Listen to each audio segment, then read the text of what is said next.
Another popular cash flowing assets are dividend yielding stocks. Dividend growth investors often disregard safe withdrawal rates because they believe they can live off dividends. Do you think that dividend yields can ever be a replacement for safe withdrawal rates? No, and I've had lengthy discussions about this approach, and I think it's a very foolish approach. And so, first of all, let's distinguish between two separate flavors in this whole community. Right? Let's look at just the dividend style, and then dividend style plus stock picking within that style. All right. So if we just look at the style picking first, right? Do dividend stocks add anything to your safe withdrawal mechanics?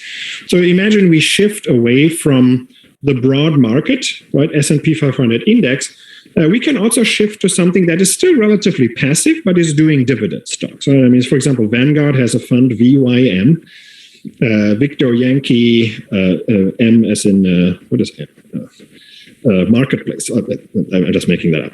So VYM. And how did that fund perform recently? And so we have returns going back all the way to pre-global financial crisis. And turns out that VYM ETF actually even slightly underperformed the S&P 500. And again, this is both the S&P and that VYM fund. I consider the total returns, right? Price return plus dividend yield. And so it didn't really do anything in 2008 and 9. It actually detracted just very marginally from your performance. And then most recently in 2020, that fund vastly underperformed the S&P 500. So it didn't help you in that market crash either. So it doesn't look like that just shifting to a dividend style is going to vastly help you in terms of your safe withdrawal rate. And so, of course, this dividend focus you're a little bit lying to yourself, because obviously dividends, they can be cut. They can stagnate, right? They can stagnate so that if you want to withdraw just the dividends, then, well, your withdrawals might not even keep up with inflation. So a dividend is not any kind of contractual agreement, right? So the companies can, and they have cut their dividends, right? And so, of course, the dividend crowd is going to say, oh, no, I mean, because you're doing it wrong, right? You can't do just the passive index fund, right? Because what Vanguard is doing is, this is not an active strategy.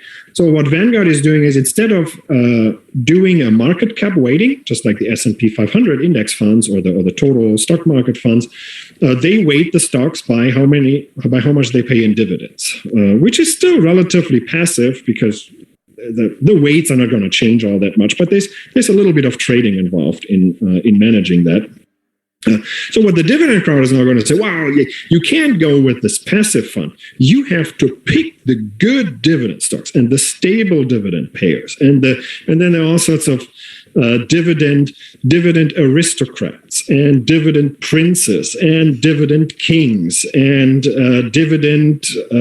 there's all sorts of additional ways of screening stocks in this dividend universe, right? Where because you can't just go with stocks that pay a high dividend. You have to go with stocks that have been paying consistent dividends, have been raising their dividends every year.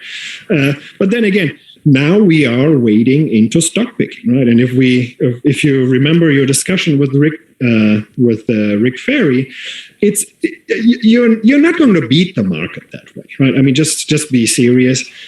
Especially considering that, look, I mean, you are up against other active professional investors that are stock pickers, that are looking for where are cheap stocks that we want to invest in that will go up more than everybody else.